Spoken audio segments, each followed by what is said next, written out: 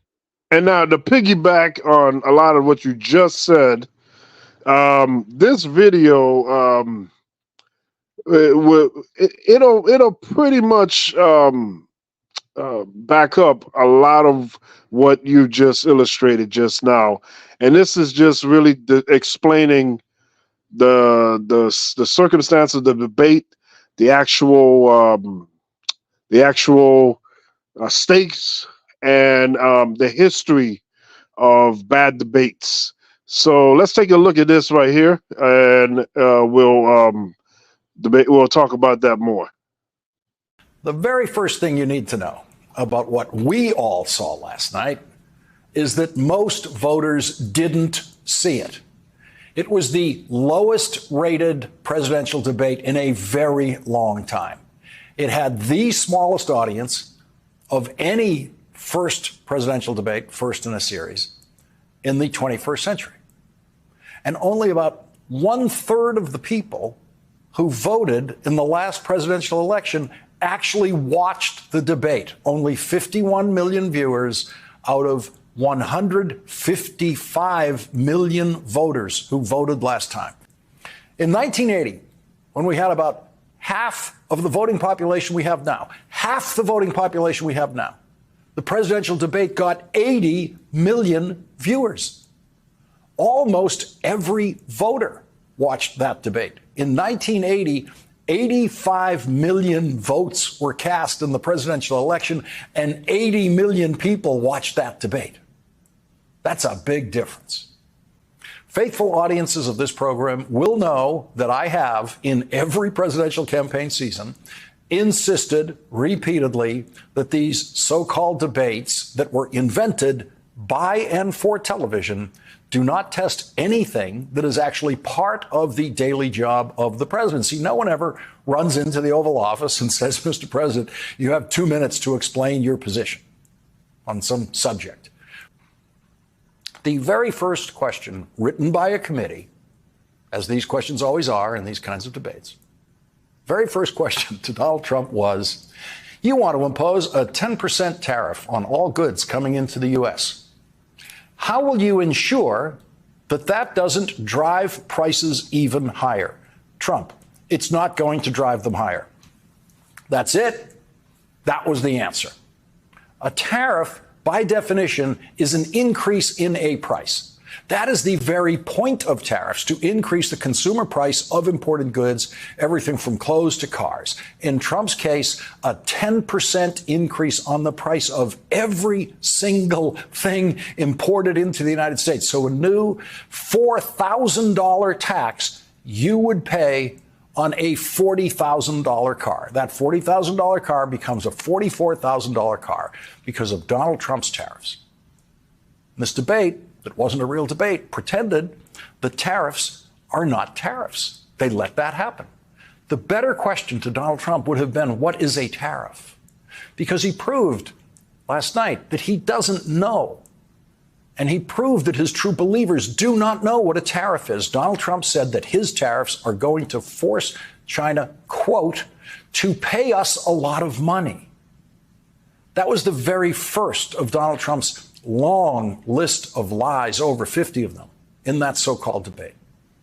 American tariffs can only be paid by American consumers of those goods. A 10% tariff on Chinese goods will not cost anyone in China 1 penny. It will not cost the government of China a penny. No business in China will be cost a penny by a Trump tariff. This is the kind of lie that no presidential debater would ever have attempted to tell prior to Donald Trump, and it was the least of his lies. I didn't have sex with a porn star. And you now live in a country where most of the public commentators with access to microphones declared the liar the winner of the debate, and the loser, in their view, was the older man with the weaker voice, who struggled to tell the truth in a ridiculous format that he is no longer any good at, and that has nothing to do with the job of president, a format that does not test the job of president.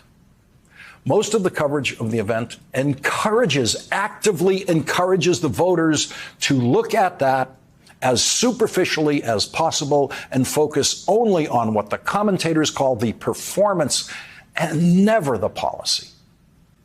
The word panic started showing up on banners on your television screens. And then, of course, came the unrealistic notions that there is a magical candidate who can emerge to pick up the banner as the Democratic presidential nominee. The magical dream candidates are completely unknown to most people in the country, governors of states like California, Michigan, Pennsylvania, and not one of those governors polls anywhere close to Kamala Harris or Joe Biden against Donald Trump. And not one of those governors has ever raised $1 of campaign funding that can be used in a federal presidential campaign. They don't have one penny to run with.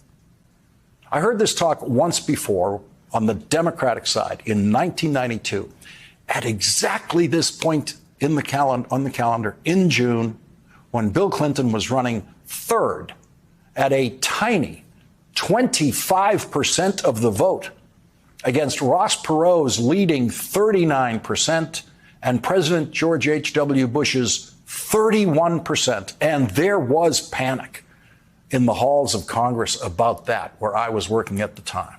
There was much talk of trying to replace Bill Clinton as the nominee, even though he had the nomination locked up through the primaries. There was talk of somehow getting Mario Cuomo, the governor of New York, who already refused to run for president that year, to take the nomination somehow away from Bill Clinton.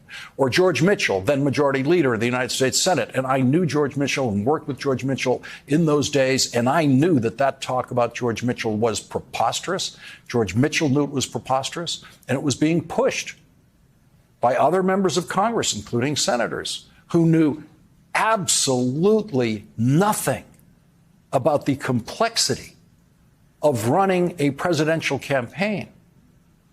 They were all dreaming about something none of them knew how to do. And in the end, all that panic was for nothing. Bill Clinton won. He won with 43% of the vote.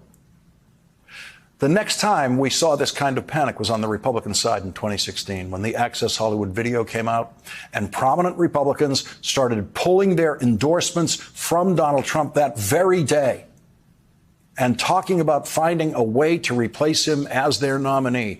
Republican Congressman Jason Chaffetz made his one and only appearance on this program that night when the Access Hollywood tape broke, and he said this. I can't, my wife and I, we have a 15-year-old daughter. How in the world could I look my 15-year-old daughter in the eye and say, honey, you know what? Your dad endorses Donald Trump for president. I can't do that. I can't do, and I won't do that. And that's why I'm withdrawing my endorsement. He wasn't the only one. A bunch of endorsements were withdrawn that day. No endorsements, none, have been withdrawn from Joe Biden. None. Jason Chaffetz's daughter is now 23 years old, and she has watched her father fully endorse Donald Trump for president 3 times now, 3 times in a row, because only 19 days after Jason Chaffetz said that here on this program, he reversed himself and announced that he was voting for Donald Trump for president, and he did not explain to anyone how he explained that to his daughter. And we know who won that election. In fact, no party has ever abandoned a nominee. The last time we saw something close to it, a presumptive nominee drop out of the race, was in March of 1968, when President Lyndon Johnson announced he would not run for re-election. His vice president, Hubert Humphrey, who did not run in a single primary, won the nomination at the convention in Chicago, because back in those days, most of the delegates went to the convention free to vote for anyone. That has never happened again, because of a rules change beginning in 1972 that created the current system of voters choosing the nominee through primaries.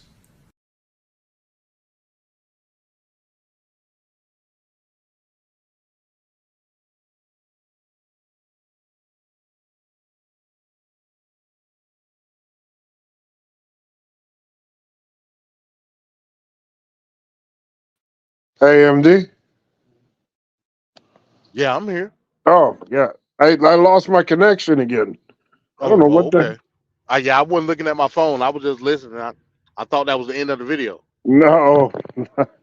It was more it was like about a minute left. But but you get the gist. Yeah, you got the gist of it. Yeah, man, I can't believe that happened last week when I lost the internet connection.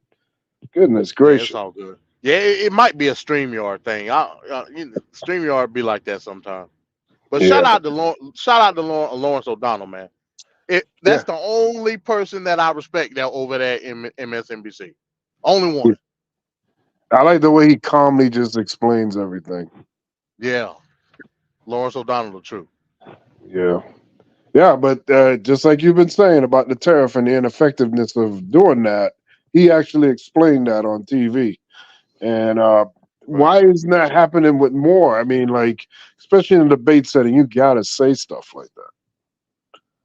Yeah, I mean, again, because in the world that we live in today in 2024, from the Republican aspect, it don't matter. Just because they're looking forward. They're not looking when it comes to policy, when it comes to Republican policy, currently as it stands right now, it does not matter. I'm just being real with you. It don't. They're running on single issues. And they spread the single issues out amongst different demographics of the country. Immigration, black jobs, and the gaslighting of certain black people in certain demographics in the country, gaslighting them under if it's not like I said under the aspect of immigration, gaslighting them thinking that their economic impact is a cause and effect. You know what a Hegelian dialectic is, Van K? It's basically where I believe they say now I'm getting into some spooky dooky stuff, but basically it's like they say you create a problem for you to solve. So the same people that creates the problem acquiesces the solution to the people. Right. You know what I'm saying? That's what the immigration issue is. There would be no issue whatsoever. Like specifically, let's go to the go-to spot, Chicago. Yep. There would be no issue in Chicago with immigration. There would be no issue in New York with immigration. Hadn't Republican governors, Greg Abbott, Ron DeSantis, created the problem. Yep. Like this is baffling to me. It's baffling. The politics they're is giving crazy. you the solution. They're giving you the solution by voting for them, even though they did it. And the American voters, they're falling for it. They're falling for it. Yeah, hook, line, and sinker. So we got the big announcement with Trump and the Supreme Court in this whole immunity case. So let's go into that now. The immunity ruling, as far as presidents having immunity over their actions. Presidents have to be given total immunity. They have to be allowed to do their job. The Supreme Court partially siding with former President Donald Trump in his ongoing January 6th case, ruling that former presidents are entitled to some immunity from prosecution for official actions, but not for private conduct.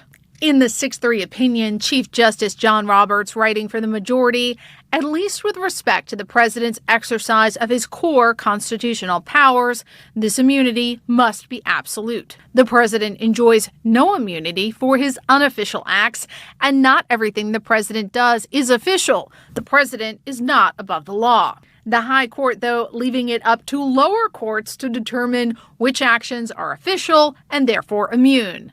Roberts writing other allegations, such as those involving Trump's interactions with the vice president, state officials, and certain private parties, and his comments to the general public, present more difficult questions. Meaning District Court Judge Tanya Chutkan, who is overseeing Trump's January 6th case, will need to decide whether Trump's pressure campaign to get Vice President Pence. If Mike Pence does the right thing, we win the election.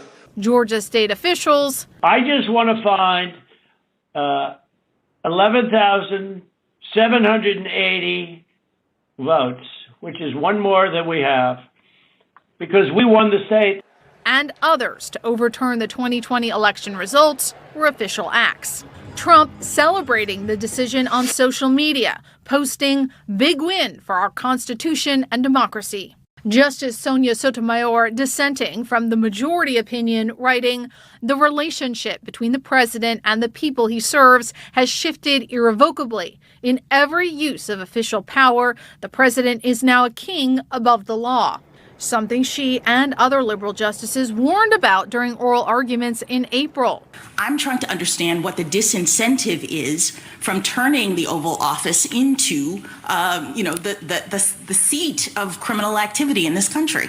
The decision today likely to hamstring special counsel Jack Smith's election subversion case, charging Donald J. Trump with conspiring to defraud the United States, conspiring to disenfranchise voters, and conspiring and attempting to obstruct an official proceeding.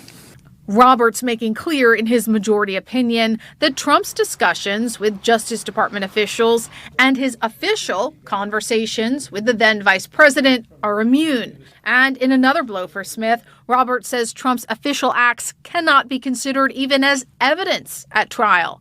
A trial in this case, though, now highly unlikely before the November election. Tonight, the landmark Supreme Court decision on Donald Trump and the power of the presidency.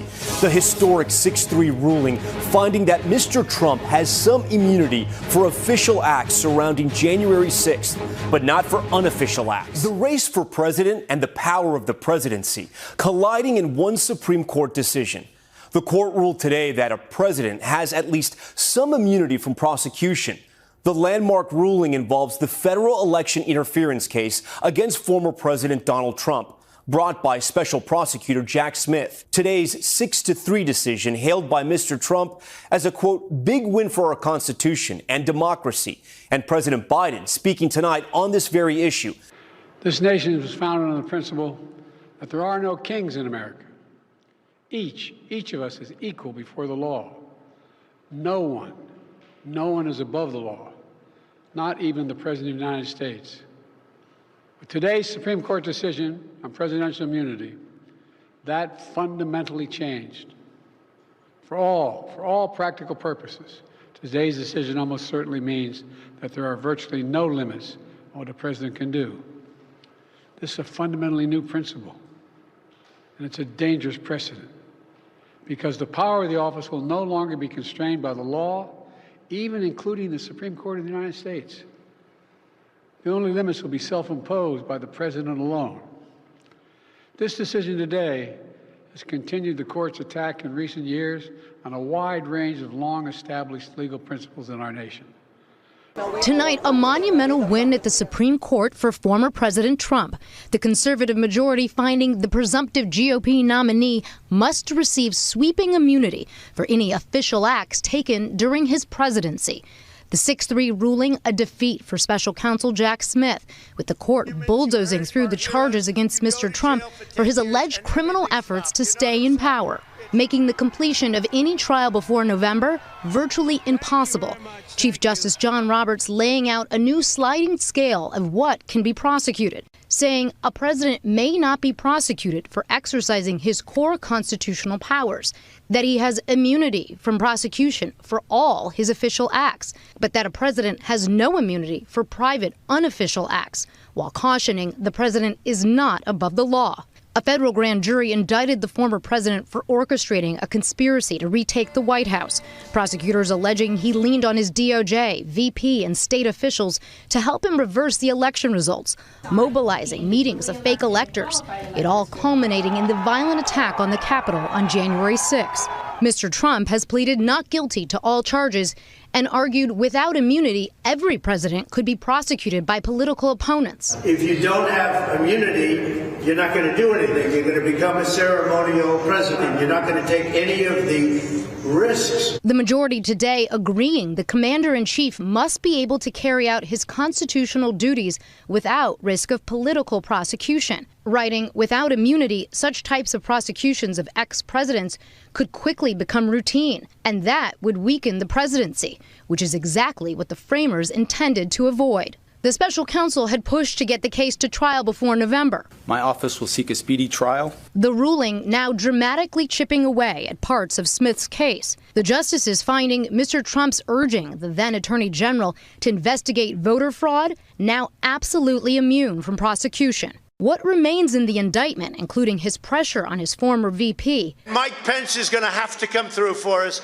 And local officials like this phone call to Georgia's former Secretary of State. I just want to find 11,780 votes, which is one more than we have, Are now entitled to a presumption of immunity. The liberal justices with a blistering pushback. Justice Sotomayor writing, when a president uses his official powers in any way, under the majority's reasoning, he will now be insulated from criminal prosecution. Orders the Navy SEAL Team 6 to assassinate a political rival, immune. Organizes a military coup to hold on to power, immune. Takes a bribe in exchange for a pardon, immune. Even if these nightmare scenarios never play out, the damage has been done. It's going to create a precedent where presidents can then do malfeasance and terrible, heinous things and then just chalk that up as official acts and then be above the law. And it's just troublesome. Nick Ramos, executive director of the Wisconsin Democracy Campaign, says as soon as the Supreme Court's decision on former President Trump's election interference case came down, he wanted boots on the ground. Advocates outside the courthouse say they wanted to remind Wisconsinites how powerful their voices are and why they think it's so important for them to get out and vote. To say that somebody is above the law when we are based on a constitution saying everyone is equal, when we have fought for decades that everyone is equal, to have that happening is a disappointment. While demonstrators say the decision is unacceptable, a political analyst at UW-La Crosse says former President Trump is on a roll. This has been a very favorable stretch of the campaign season for him because he's got the wind at his back coming out of the debate. And now Trump has learned today that the January 6th trial almost certainly will not occur prior to Election Day. Chairman, former President Trump is already out there declaring victory after this ruling. That's right, Tom, calling this a big win for the Constitution and democracy, in his words, saying it should end what he describes as the witch hunts against him. Now, this ruling virtually assures his trial will get pushed until after Election Day. And politically, for him, that is a win. And Hallie, I know you have some reporting on longtime Trump ally Steve Bannon heading to prison to start his 4-month sentence. That's right. The former White House senior advisor walking into that Connecticut prison, telling reporters he is proud to serve time. You see it there. He was convicted on charges of contempt of Congress for defying a subpoena to testify before the January 6th committee. He's set to be released the week before Election Day.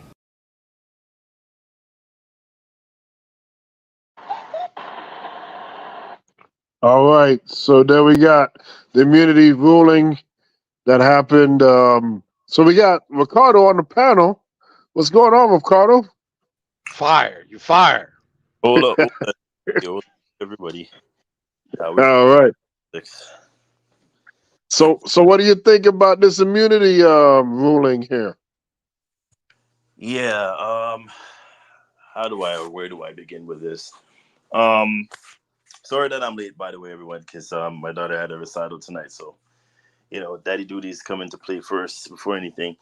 But just watching that in real time the day off, and I always know there's something bad will happen if you ever hear, the official news coming around noon for anything regarding the Supreme Court is always bad news. That's something I've realized over time. Like, if it comes in the morning, it's usually good news. But if it comes around midday going into like the 12 p.m. going to 1 p.m. hour of any proceedings, it's bad. I can't believe I'm saying this, but I actually side with the liberals this time when it comes to this complete ruling. I don't know how this makes any form of sense that if he's in official presidential rule, he's immune. That makes no sense. If we're going to go by the interpretation of the law and we're going to go by what the forefathers came up with, the whole idea of this immunity is that if you had the King of England coming into place stating that, hey, I'm the King of England here, I can do whatever I want. That's not the case. You can't then say I'm the King of England, then I'm going to go ahead and proceed to kill people under behest of I should rule with immunity because I'm the most powerful and it's ordained by God. You're not above the law. There's a reason why that context has been put in place in the preamble of the Constitution. You cannot be above the law. So then now I'm confused as for what that means when they state oh well, when he's in official presidential duty, he's immune, but when he's not doing presidential duties, he's unimmune. It makes like what kind of confusing, conflated nonsense is this? Like this should have been completely like out of the door, like 100% makes sense. Completely like a done deal. Like they made this even more difficult to interpret. Now they're sending it back down to, and I believe it was MD that made this like this permission from like last year when TFP started, that they were going to send it back down to the lower courts, which we knew was going to be the main cause of why they did this in the first place. But with that being stated, your SCOTUS, your job is to interpret the law. I cannot go ahead and state this because I've stated this when we saw the debate, that that SCOTUS has become way too politicized for me. I think the last time it was this politicized was in the early 70s going into the 80s. They got to be careful here because the American people, when you start losing faith in the Supreme Court, it's a huge cause for concern. And I don't think they realize how detrimental this is going to be going forward. When you ask or poll any American, they don't trust the Supreme Court justices at all. No, with all that's going on with them, when it comes to whether it be bribing, whether it be like all these lavish gifts that they know they're supposed to be reporting, and then they're doing it under the table. You cannot be doing that when you have ruling proceedings that does go above and beyond and affect the American people. You cannot be doing stuff. You have to be impartial at all times. This is why when me and Van Camp made it clear, when Mr. Buckhead here, that's from Buckhead, and we all know who that is. If you don't know who that is, that's MD's big man there, Mr. Clarence Thomas. You can't be taking political donations and showing up at it's like a pastor showing up at a strip club. Like, what are you doing?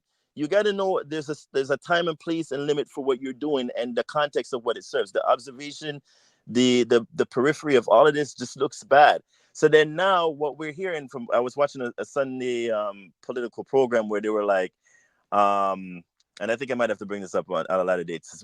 Probably when MD does his show, I probably might do. If he does a segment, I'll bring this back up. But we're going through a segment of like the rule of laws and thumbs, and they were saying in one context that they it's one thing to like take the bribes and all of that, but it's another thing when you're supposed to actually like report them. And there's been more than multiple cases where there's like a lavishness and there's things that these justices have been doing. And not only just the justices, it's their spouses that are coming into play. When they're going to say, oh, but my wife, that's what she does in her time is what she does on her time, but it has nothing to do with me. It has everything to do with you. You live in the same household as she does. I expect her to condone herself as much as you condone yourself as well, sir. Like, you can't be saying because my wife flew the American flag upside down, which is against the law. You're not supposed. No citizen's allowed to do that. It's beyond worse than you burning the American flag.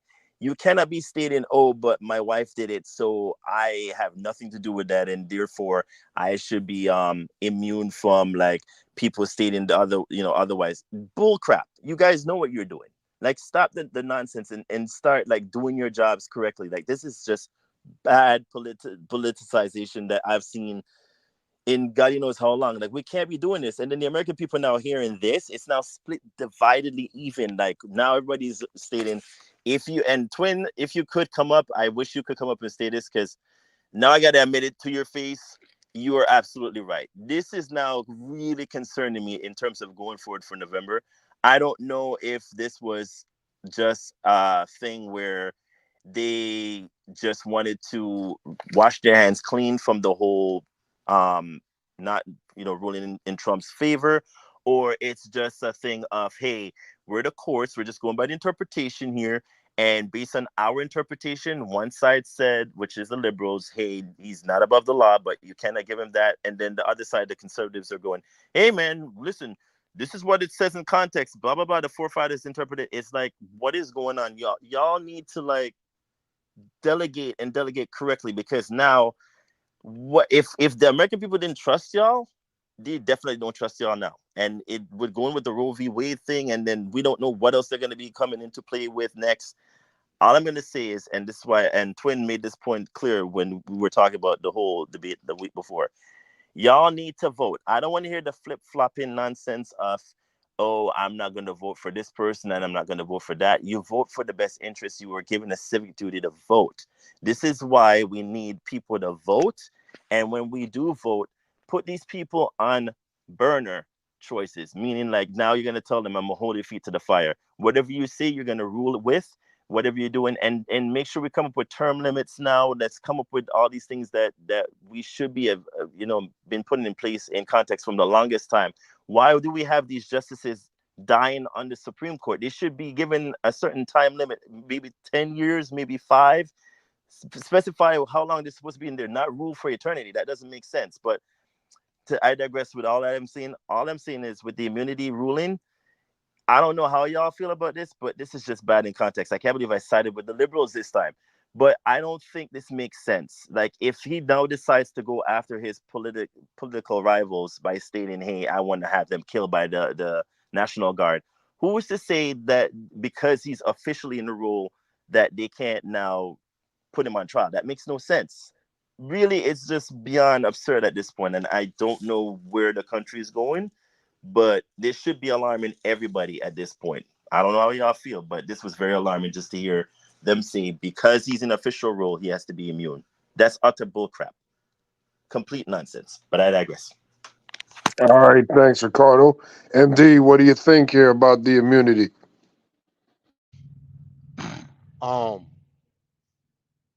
What Richard Nixon did in the Watergate scandal, he should not have. Well, he could have been tried and convicted and impeached, but he shouldn't been. He shouldn't have been criminally charged, and Jimmy Carter should never had to community sentence. I mean, pardon him. George Bush, weapons of mass destruction hoax, complete immunity, official act as president. The killing of thousands of Iraqis and Afghans. To me, this is the most pivotal decision in our time as it relates to politics in this country. The most important. This has set a precedent that can possibly set up a monarchy in this country. That's just what it is. And what all the other things that happened prior to this as a preamble to the reign of Trump, the Chevron deference. I don't know if we're gonna get into that. I ain't gonna speak on it right now because to me the Chevron decision is a double-edged sword. I ain't gonna get into it. I get into it at some other date. The J6 insurrection people that's currently locked up, with them saying that they can't be charged with insurrection. All of this stuff is setting up something that's diabolical in this country. The fact that we're saying that an official act grants immunity is troubling. Let me can I read something real quick, man? I just want to read something real quick. Of course. This is from the Federalist Papers, right? The Federalist Papers, everybody know, was essentially the preamble to the Constitution, where they were writing letters back and forth, all the founding fathers. This is the Federalist Papers number 69. Ironic number, but hey, it is what it is. from Alexander Hamilton, right? This is what he said.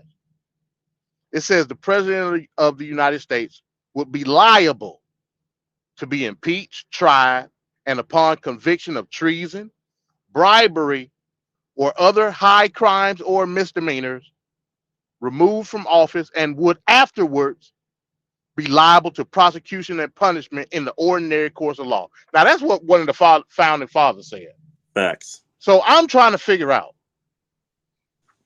how is this a win for the Constitution when we clearly saying when they were debating what the Constitution should be, Alexander Hamilton said, yeah, you should go through the process of impeachment. But after that, it's no holds barred as far as your indictment and conviction and imprisonment based on said crime, whether you were president of the United States at a particular time or not. Facts. That's what Alexander Hamilton said. I didn't say it. Hamilton said it. Last I checked, he signed the Declaration of Independence and the Constitution. Last I checked. So like, what are we doing here? See, it's an issue here where we dealing with, and it's a dangerous caveat. Yes, it is. Where we're dealing with originalism when it comes to how we interpret law. The Constitution of the United States of America, it was meant to be a living document. I agree 100%.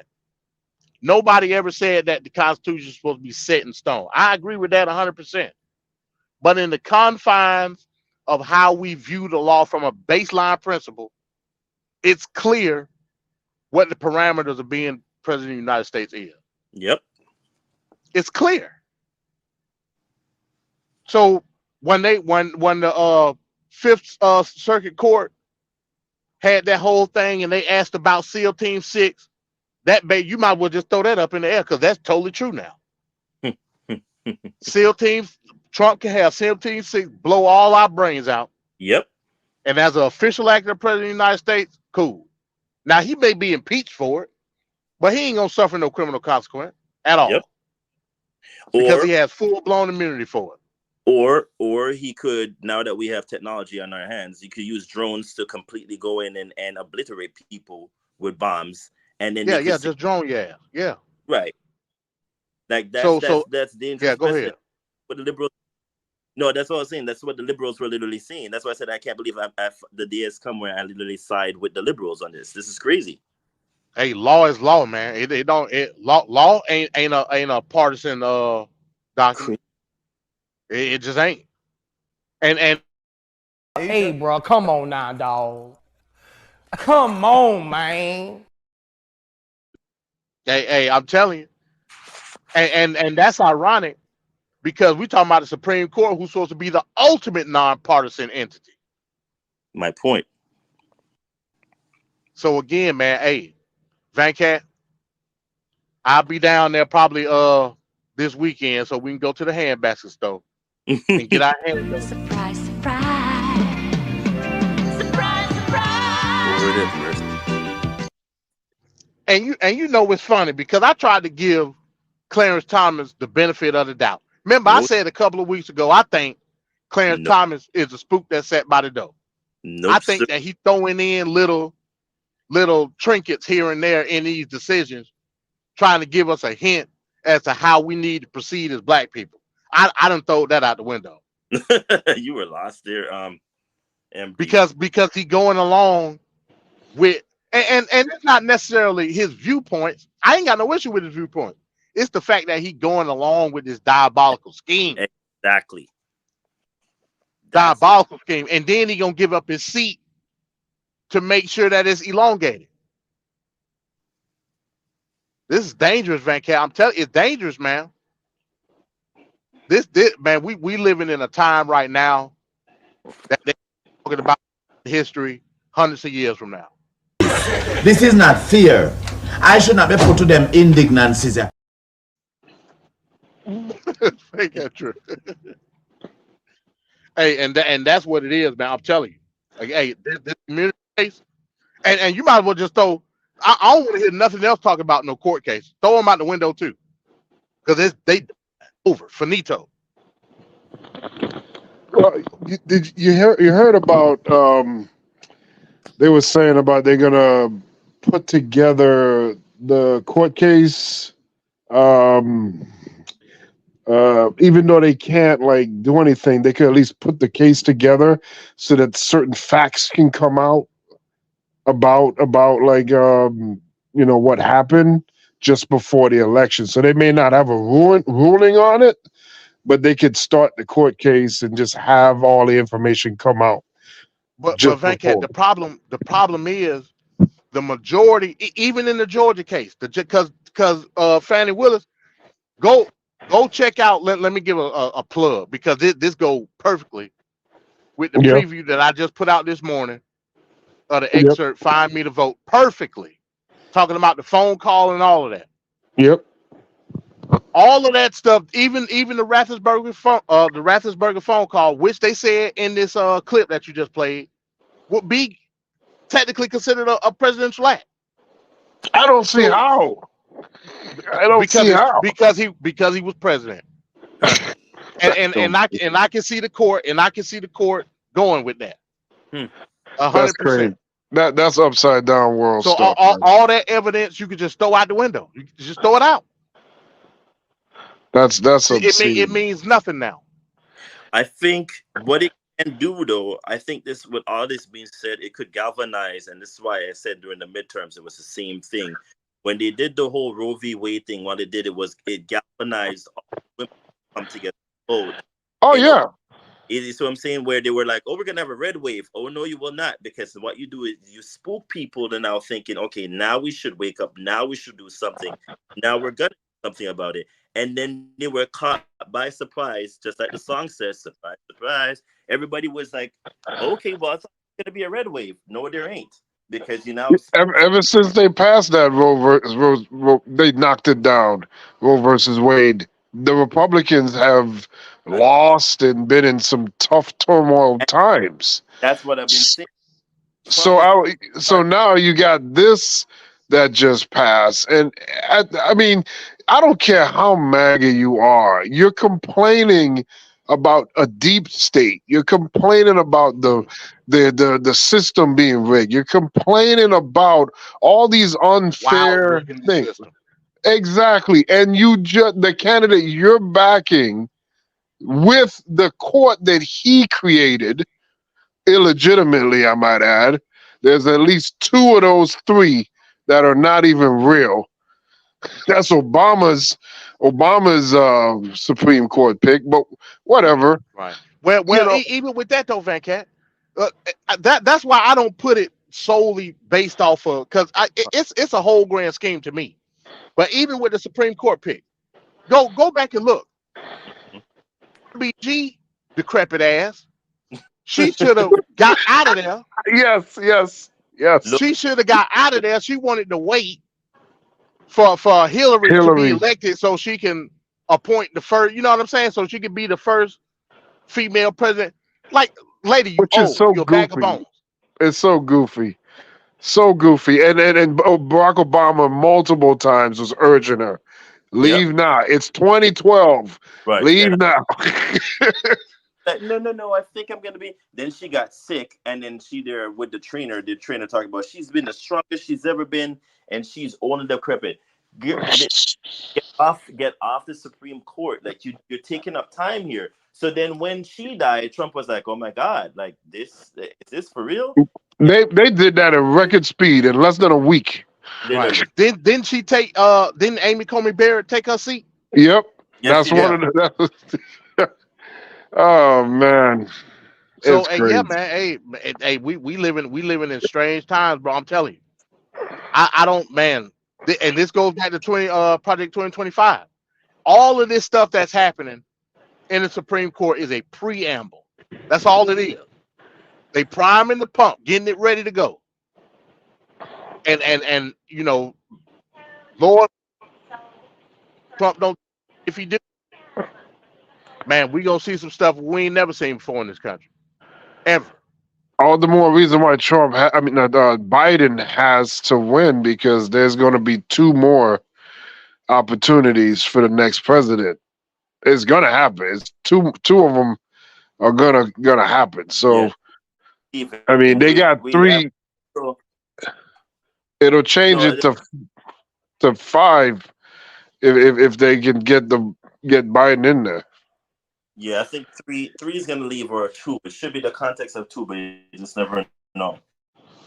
One said he's not sure yet, but it's that consequential. Like, we can't afford. This is why when I hear people talking about, oh, I'm not gonna vote for Trump, but I'm not gonna vote for Biden either. You don't have a choice here. You have to pick up between the lesser of the 2 evils. Pick a choice and vote. You don't have a choice here anymore, people. And I don't even like that saying, man. But even I got to admit, yeah, that's what we got to do this election cycle. Yeah, I hate when people say lesser to evil. Yeah, it's such a But cop out. But hey, it's no more truer today though. yeah, it's scary. But we're in scary times. I hate to really admit that out loud, but we are in the scary times. And the fact that, and I'm imploring those black people that are out there, and I've said this last week, I'm going to say it again. Please vote on the context of being smart here. It's not about popularity. It's not about who I can relate to. Vote on what's going to affect you in the long run. That's what the whole point of voting is. Do your homework and vote in the context of what's going to affect you in the long run. Because I don't want to hear it years from now. I should have voted for so and so. You don't get that option now. You have 6 months to do all of that. Do it now. Figure out who you're going to vote for and vote for them And on you November see 14th.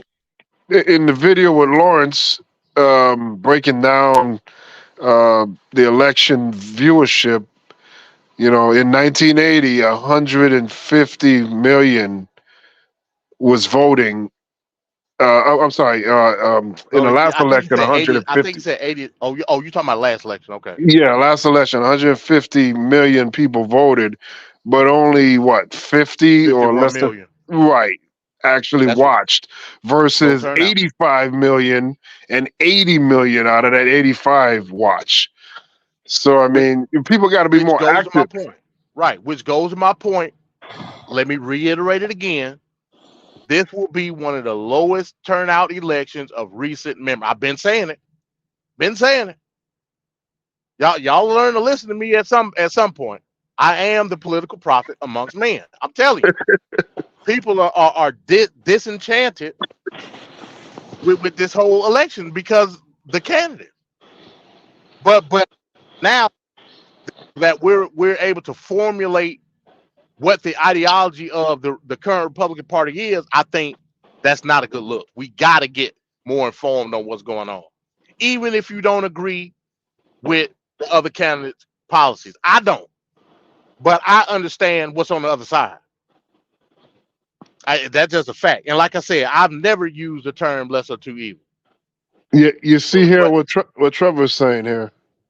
See, that's BS, Ricardo. You guys will say vote for the best candidate, but then when black people vote for Trump, you guys will criticize them. Was any see, response on that? Well, I'm criticizing them because I'm saying they're idiots. They don't understand. They don't understand. First of all, they don't understand what's at stake. Second of all, they've been gaslit to the point where they're engulfed in flames right now. That's just Right, a fact. right. So from that aspect, I mean, I get your point, but it's what we're voting for as black people. That's the issue. right. And Yeah, when yeah. This isn't like a regular election where it's like an understanding of different ways to get to prosperity. Meaning, you as a Republican, you believe in less regulations and you want lower taxes and blah blah blah. And the Democrats like, well, I think we need to have this and that, and it's not that. This is like fundamentally changing the government to the for the root at the root and installing friggin' people that are loyalists above actual qualifications. Right. And now and you it's have under this poisonous Supreme Court, which is totally uh, compromised. Really, it's And and, totally and, it's, and compromised. it's under the guise of conservatism. But it's not conservatism. way No, it's not. It's not. It's not at it's all. not it's not under the guise of conservatism. It's under the guise of white nationalistic viewpoints. That's what they're Yeah, that bringing. Handmaid's Tale stuff, Yeah, man. yeah, yeah. They The pushing hand. popular. It's populism, is what it is. Pretty much, and that's where it's scary because it never used to be so obvious, but now it's like how to ignore the fact that it's like there's certain things that they're going after, and it affects who the people that are at the literally like the minority value. So I don't, for Mhm. me, I've always said I did not, and I still don't. I cannot, in hindsight, support the evangelicals because this is all their fault. They literally went for the whole juggler of, hey, this person is so and so, and then the same point I was bringing up today. I cannot because in hindsight, this man, and no matter how much I say it, He has no conservative values. What do you have in terms of conservatism that will make me vote for you? You literally stepped with a porn star. If you were a conservative person, you would literally be like, a married person that have strong Christian values. He has none. Like, why am I voting for somebody that has no conservative value? But then people are going to be like, oh, but I prefer somebody to be factual and true and show their true colors. Bull crap. Because if this was the presidency when we're running years ago, we wouldn't have had so much issues where you're literally digging into a person's past of going, see, he had porno tapes and he had such and such and he slept with so and so. You're literally eliminating the person because they're not of good value and faith. This is why we've come. This is how far we've come for the presidency, where it's literally diluted to the point where we're like, okay, well, maybe it's not so bad that he slept with a porn star. Maybe it's not so bad he slept with 6 different women. Maybe it's not so bad he raped one but then got away with that. It's utter bullcrap. That we can't be doing that. It's like flip-flopping here. If we're gonna go by the preamble of how it used to be, we would literally be stating, hey, this person has to have good values, no issues coming about from his past. It has to be squeaky clean. Now I don't even know where we stand on this, because it's like, oh, we're just gonna push for the Christian nationalistic values of this country is changing, and we can't tolerate it. We can't. It's crazy. Like, what are we doing? This is nuts. Right. So this whole fascism. for me. Oh, go ahead. No, I think you're breaking up, Ricardo. I don't know why, but go ahead, MD. I hear you clear now. Finish up.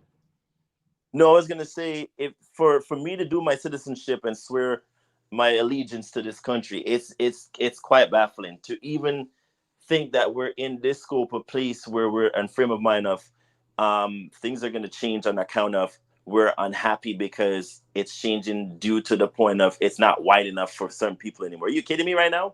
This is where we're at. So we're going to push Project 2025 because Mr. White Man over here thinks it's changing too much for him to like comprehend that no matter how much it's changing in scope, I still want it to be how it used to be back then. You cannot do that anymore. The world is completely not the same. It's not. If we're going to think about how it was in the 70s, it's moved so much from the needle from that point until now. Why are we still thinking in that frame of mind and point of view? It's crazy. Like, if that's the case now, then just say it out loud instead of you mumbling underneath your breath. Well, that's the issue. It's being more mass now, and plus you have operatives that relay that sentiment. That's not even white, not even what they call quote unquote WASP, white Anglo whatever it's called, with people like Byron Bills and Cass Patel. We saw that Megamaniac last week on the show. That what's her name? Valencia, whatever. That lady the Colombian lady, yeah. Valencia Gomez. Yeah. Yeah, hey so man, it doesn't even have to be a white person. They from facts. It's crazy. Yeah, the road to fascism has many roads, bro. Yeah. And again, Nazi Germany, when Hitler was spitting his rhetoric, the black people that lived in Germany at the time agree 100% with what Hitler was saying. Yep. So once he took over power, he told them, hey, look, appreciate y'all black people for supporting me. We ain't gonna kill you, but we just gonna sterilize you. You know what I'm saying?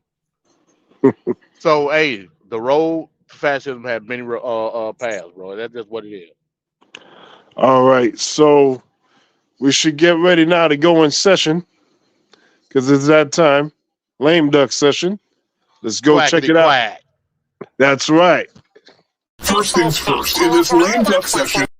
For the United Nations General Assembly to share the extraordinary progress we've made. In less than 2 years, my administration has accomplished more than almost any administration in the history of our country. America's so true.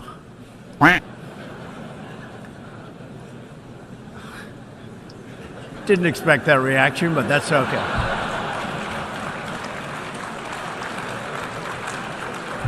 Right. Ladies and gentlemen, we got him. You're trying your best, but it never feels like enough.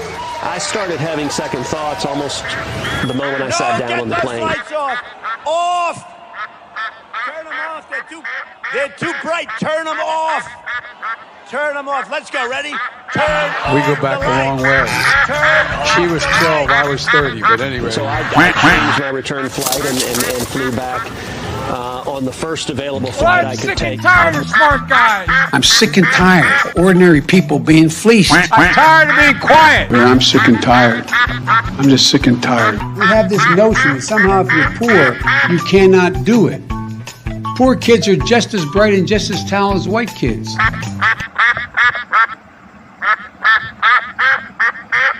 With great power comes great responsibility. These lights are so bright in my eyes that I can't see too many people out there. But I can only see the black ones. I can't see any white ones. You see? That's how far I've come. That's how far I've come. That's a long way, isn't it? These eyes. You want to see a bird graveyard? You just go. Take a look. A bird graveyard? Go under a windmill someday. You'll see more birds than you've ever seen ever in your life. For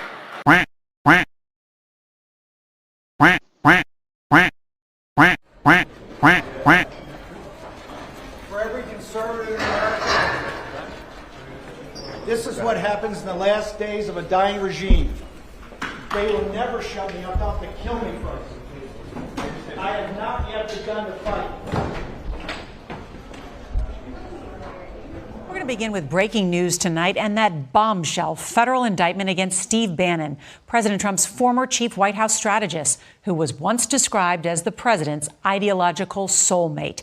Well, tonight, Bannon is out on a $5 million bond after pleading not guilty to charges he used a charity designed to bolster one of President Trump's signature policy goals to line his own pockets. Federal agents arrested Bannon on board this 152-foot luxury yacht earlier today after prosecutors filed a damning indictment against him, accusing him, along with 3 associates, of stealing more than $1 million from a fundraising campaign designed to build a portion of President Trump's Mexican border wall. Well, tonight, the president is distancing himself from the former architect of his 2016 campaign, saying he hasn't dealt with Bannon for a long time. Law enforcement sources tell CBS News Steve Bannon was arrested on board this 152-foot luxury yacht called the Lady May off the coast of Connecticut. Fear is a form of action. Bannon apparently was a frequent visitor on the $28 million boat owned by a fugitive Chinese billionaire. Bannon was President Trump's former campaign CEO and chief strategist in the White House, someone he often praised. I like Mr. Bannon. He's a friend of mine. Prosecutors say Bannon ripped off donors who gave to an online fundraising effort called We Build the Wall, the first ever privately constructed border wall. The group raised more than $25 million to construct small sections of wall in New Mexico in support of one of the president's chief policy goals. But prosecutors say Bannon and 3 other defendants orchestrated a scheme to defraud hundreds of thousands of donors. Bannon is accused of taking more than $1 million himself. Prosecutors say the group's founder, Brian Kolfage, a triple amputee veteran, took more than $350,000 in donations after promising donors he would not take a penny of compensation. Kolfage told CBS's David Begnaud last year that his operation was clean. If we were doing anything wrong, GoFundMe would shut this down in a heartbeat. Prosecutors say tens of thousands of dollars were paid to Kolfage through his wife, who flaunted their extravagant lifestyle on social media. The money paid for cosmetic surgery, a luxury SUV, and a brand new boat. Bannon once railed against the Washington swamp to 60 Minutes. The swamp is a business model. But he's now the 6th close associate of Mr. Trump to be criminally charged by the president's own Department of Justice. I haven't been dealing with him for a long period of time, as most of the people in this room know. Today, President Trump distanced himself from Bannon and the border project. I was not involved in the project. I have no idea who was. But several of the president's key supporters were on the group's board. Eric Prince, the brother of Trump's education secretary Betsy DeVos, former Milwaukee Sheriff David Clark, and former Kansas Secretary of State Chris Kobach. What you guys are doing is pretty amazing. And his own son, Donald Trump Jr., helped raise funds for the wall project last year. This is private enterprise at its finest. President Donald Trump's former chief strategist, Steve Bannon, has been arrested and charged with fraud and money laundering. Mr. Bannon and 3 other men are accused of diverting hundreds of thousands of dollars from an online fundraising campaign to build a wall on the U.S. border with Mexico. You may remember that was perhaps Mr. Trump's single biggest campaign pledge. The money was allegedly used for personal expenses. Chris McGarrian, the LA Times White House reporter, comments, it's extraordinary how many people close to President Trump have become felons. Michael Cohen, Paul Manafort, Rick Gates, Michael Flynn, Roger Stone. Now Steve Bannon has been arrested and charged in a fundraising scheme. Well, the Build the Wall campaign received more than $25 million in donations, and the public was assured that all of the money would go towards building a border wall. Here's one of the 4 men charged, Brian Colfage, making that point emphatically in January last year. Yes, GoFundMe has not stopped accepting our donations from everyone who's donating. It's still going on, and everyone who donates right now, your money goes towards this wall. 100% of your money goes towards the wall. It's not going to line someone's pocket. I'm taking $0 of the salary, no compensation. It's going towards the wall. Here's what President Trump had to say a short while ago. Well, I feel very badly. I haven't been dealing with him for a long period of time, as most of the people in this room know. He was involved in our campaign. He worked for Goldman Sachs. He worked for a lot of companies, but he was involved likewise in our campaign and for a small part of the administration very early on. I haven't been dealing with him at all. I know nothing about the project other than I didn't like, when I read about it, I didn't like it. I said, this is for government, this isn't for private people. And it sounded to me like showboating, and I think I let my opinion be very strongly stated at the time. I didn't like it. It was showboating and maybe looking for funds. We're keeping our eyes on a federal courtroom in Washington, D.C., where right now Trump ally Steve Bannon is facing sentencing for criminal contempt of Congress. He's charged with 2 counts after defying the subpoena from the January 6th committee. Bannon arrived this morning to chants of traitor and fascist. He spoke briefly before entering the court. Remember, this illegitimate regime, their judgment day is on 8 November, when the Biden administration ends. Your former President Donald Trump advisor Steve Bannon will report to prison. He was sentenced to 4 months for contempt of Congress in July of 2022. A federal jury found him guilty of not complying with a subpoena from the U.S. House Select Committee investigating the Capitol riots. I'm excited because, hey, I don't give two about going to Danbury prison, okay? So he will now have to report to prison. This is his last chance effort before the Supreme Court, but the Supreme Court denied him. Trump advisor Steve Bannon put on a brave face and pretended as though he's excited to report for prison after the Supreme Court rejected his appeal, thus forcing him to report for prison today. Now, in other instances, he claimed that he is nothing more than a political prisoner. I'm a political prisoner of Nancy Pelosi. I'm a political prisoner of Merrick Garland. I'm a political prisoner of Joe Biden and the corrupt Biden establishment. And you saw on Thursday all the lies that they told, right? All the lies they told. Any group that would sit there and lie to you about the shape of the president of the United States with the national security element of that, lied about the 2020 election. They've lied about COVID. They've lied about everything that they've done to the American people, and they're not going to stop.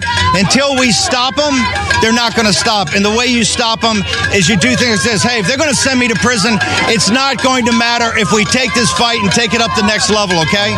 So he defied the subpoenas. It's an open and shut case. Every judge that looked at it, including conservatives, Trump appointees, et cetera, they're like, well, you don't even have his excuse is executive privilege. They're like, first of all, you weren't in the White House. You were fired 3.5 years ago.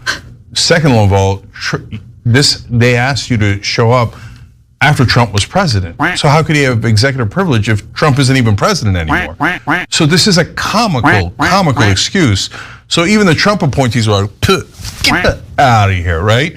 And so then he comes out, because he's used to lying to all of his viewers and supporters 24/7. That's why he's in legal trouble in another case. He comes out and goes, I am the victim crime of injustice. I mean, just because I made up a legal defense that's not even remotely true and that everyone laughed me out of the courtroom for, now they're saying I need evidence and a real defense. I'm such a victim. And that's actually very on brand for MAGA. This portion of MAGA loves to be victims. And his co-conspirators have already gone to prison for that fraud that they perpetrated. They raised money claiming that they were going to utilize it to build the wall in the southern border. They took the money from all those donors and they fattened their pockets up with it. Yeah. And when Bannon was found guilty of that, Trump came in and pardoned him. Okay, assisted his buddy in ripping off the Republican base that donated to that effort. Now, that was federal. Since Trump pardoned him, he can't be brought up on federal charges, but you can bring him up on state charges, and that's what New York is doing. What Steve Bannon is actually scared of, even though he's putting on this, oh yeah, I don't care, is that if Trump loses, then he has to go to trial in the New York case. Then he doesn't ever get out of prison. Remember, he's 70 years old. And committing that level of fraud where you're just pretending that you're gonna build a wall and just keeping the money, that's significant fraud. You can go to prison for a long, long time. And then you go to a real prison in New York. I mean, Rikers, that ain't nothing to mess with.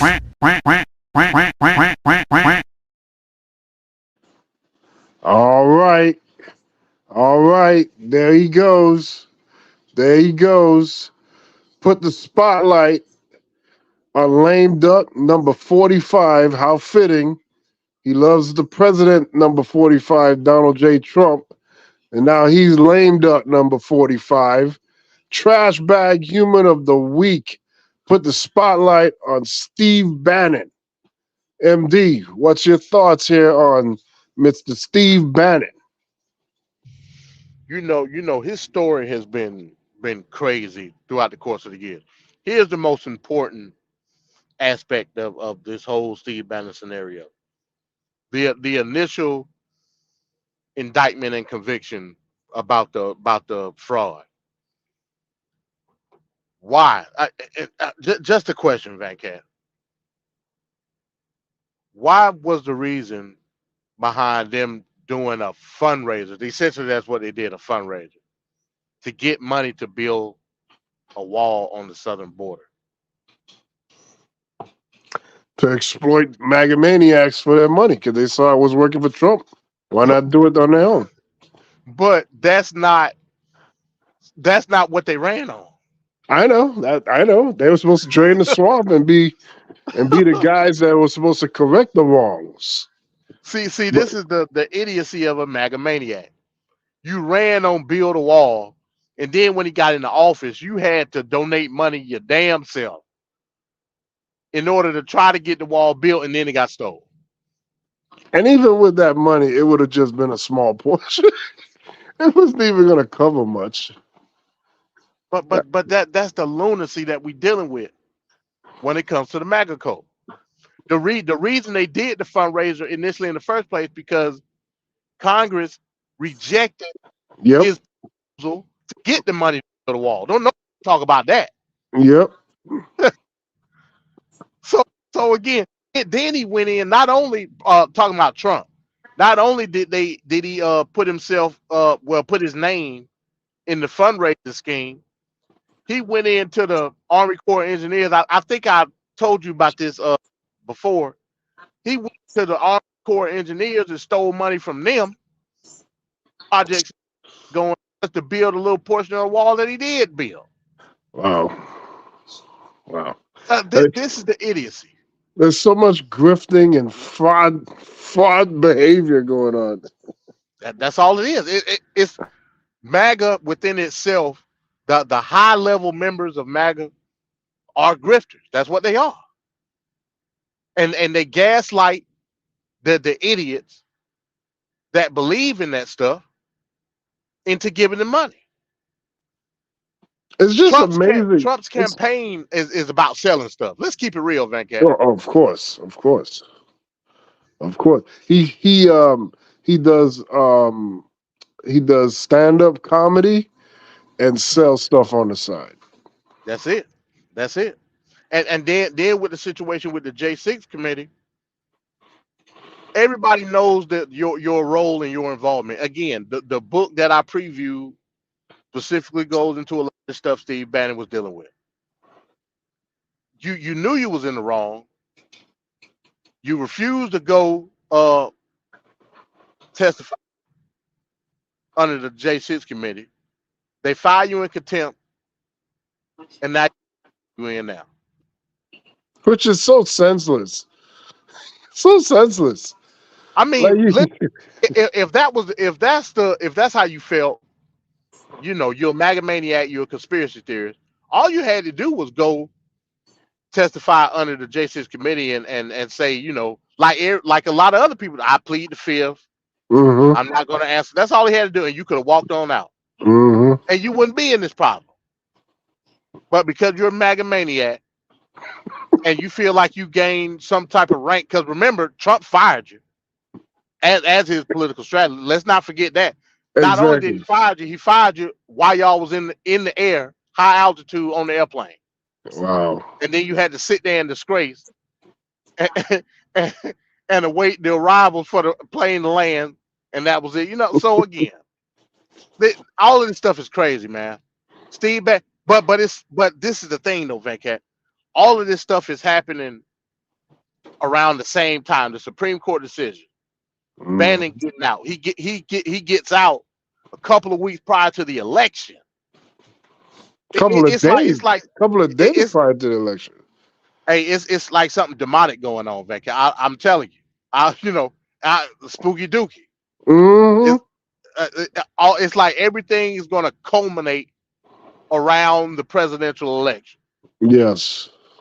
And I like I said, I don't want to give bad juju or nothing, but hey, man, like this is something straight out of a horror novel, man.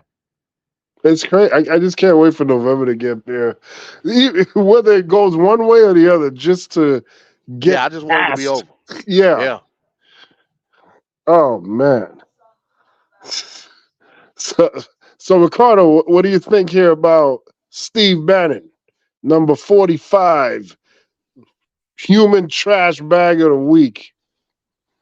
I mean, there's nothing else left to say about Bannon other than good riddance. Have a wonderful 4 months. Is the 4 months he was prosecuted to go to jail for?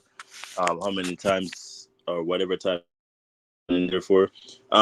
He is just one of them people from the get-go that I just didn't like at all.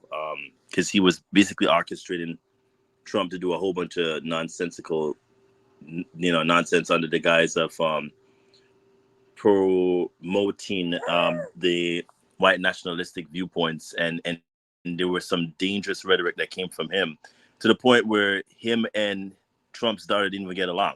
Just to show you, if my kid can't get along with you, there's certainly a cause for concern there. So he had to go, and he didn't even go quiet. He kept complaining and doing the most.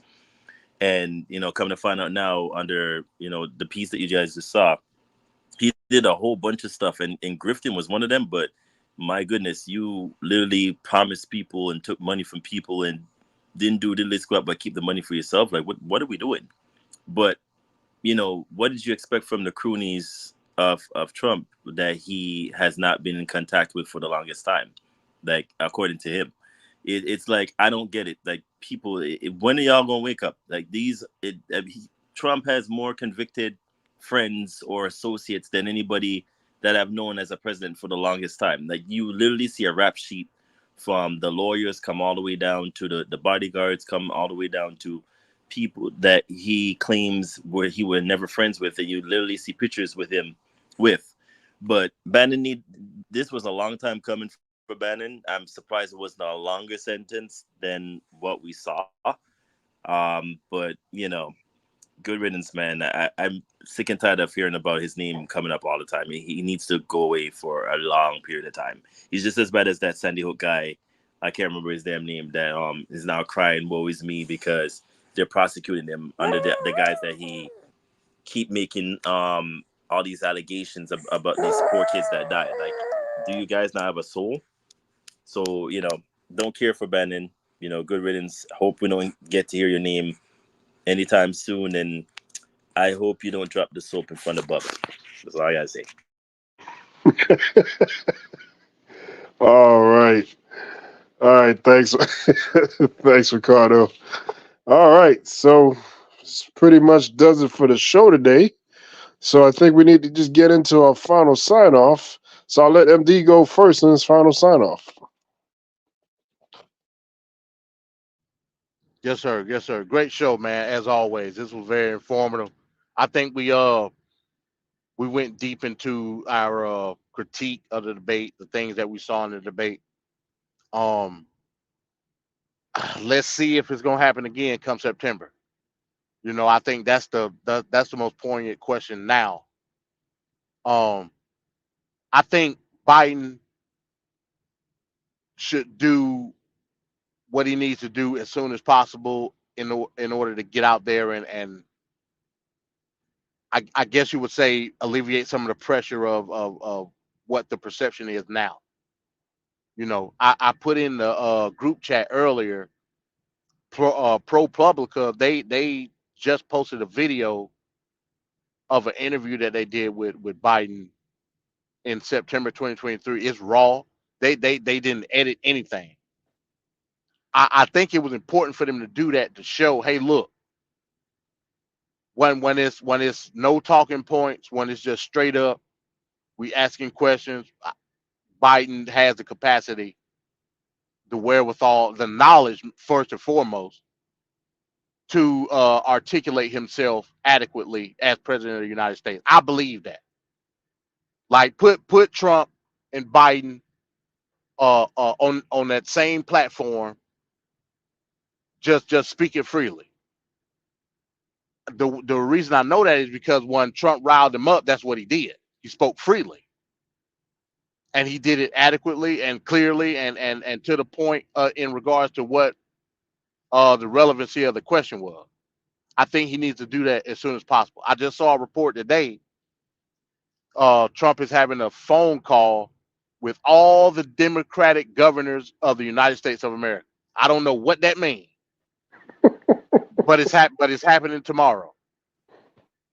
So I don't know if it's going to be a pep talk. I don't know if it's going to be some type of campaign strategy conversation. I don't know.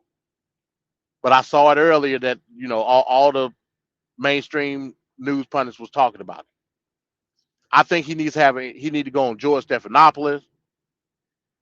He need to go on somebody's show and just put it out on the line. Yeah, Bump.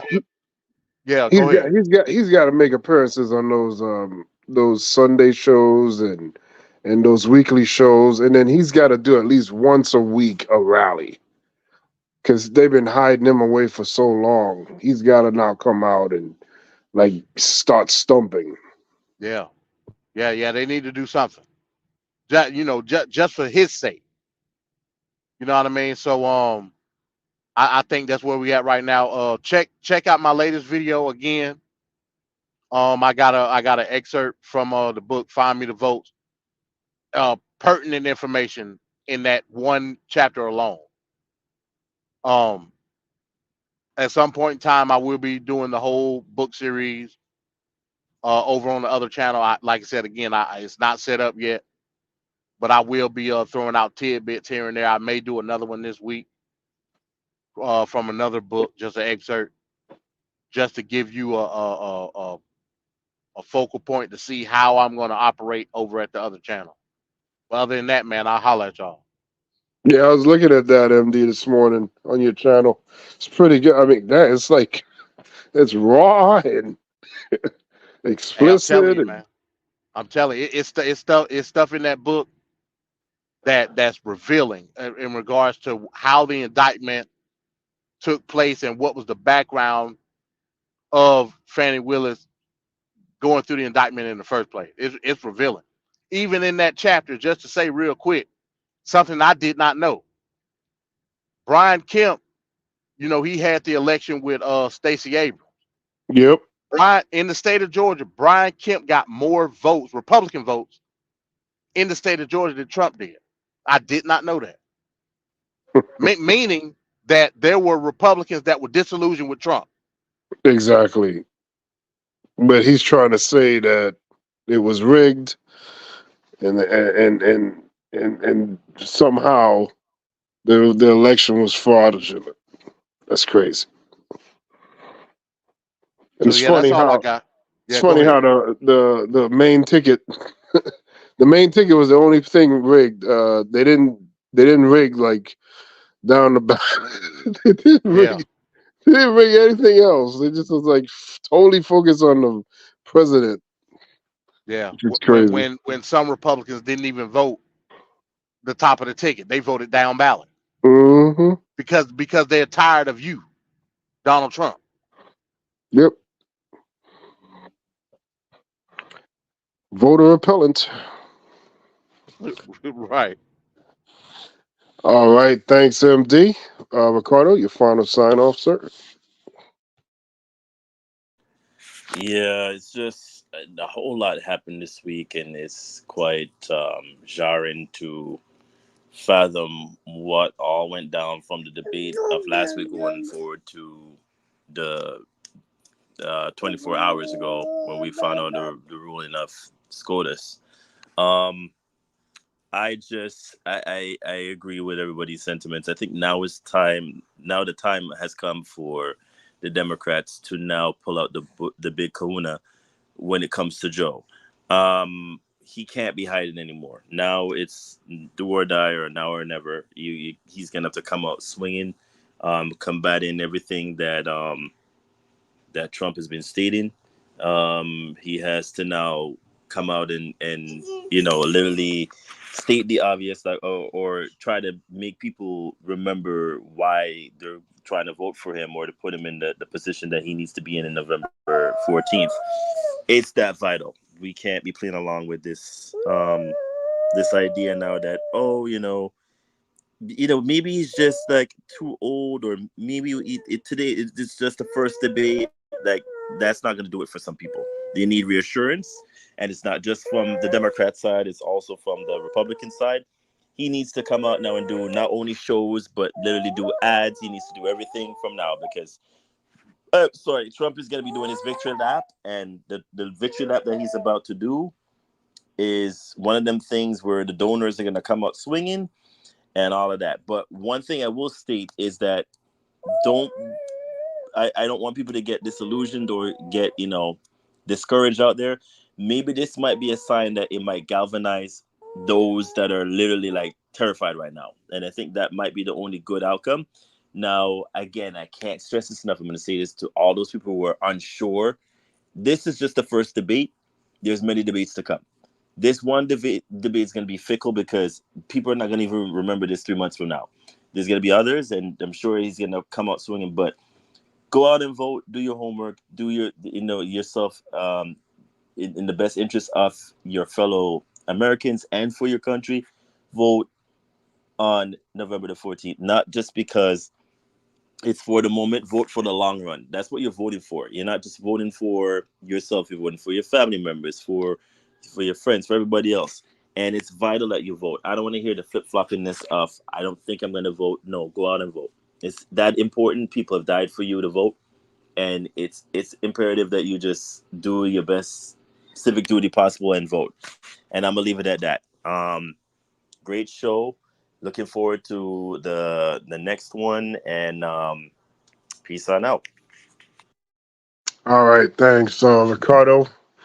Like to thank everyone on the panel. MD, the political prophet amongst men. Ricardo, of course, Mike, as always. Mr. Straight Talk, Trevor. Uh, thanks to Tequila. Always appreciate her efforts. Thanks for everyone in the chat. We'll be back next week, of course, next Tuesday, 6:30. Check out MD on the Thought Box. God and Government coming soon, usually on Mondays. Once it's back up again. A lot of crazy stuff going on in politics right now. So there's a lot of stories to cover with little Yeah, a lot. time.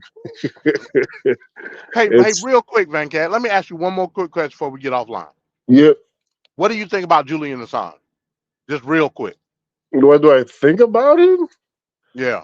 I don't really think much about him. I mean, he's the one that fled, isn't it? Say what? He's the one that fled, right? Well, yeah. You know, he got released last week. Oh, okay. No, I don't really think much about him. Well, Right. I brought him up just to say real quick. Again, it's almost as if everything is aligning. Oh boy. with Trump, right? I'm just being honest. It's like, remember I said, you know, the stuff with Bannon and the Supreme Court stuff. I think Assange is part of that too. Remember, in the Mueller, yeah, in the Mueller report, Mueller specifically said that Assange was working for Russia. He specifically said it. What do you think Assange is going to do? He don't know nothing else but WikiLeaks. He don't know what else can he do.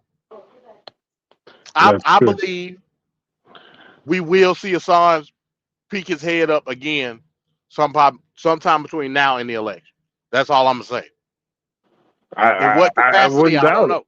I wouldn't doubt it. I mean, I could see that happening. I could definitely. I don't think he can't restrain himself.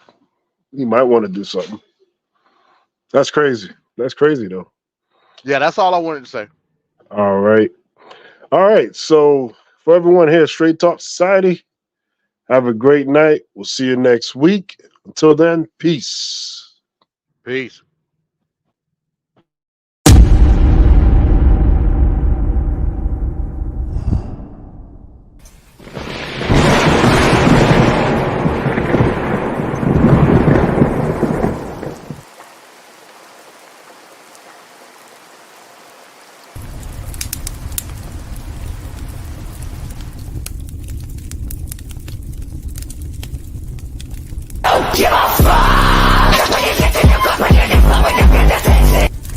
She just said a terrible thing.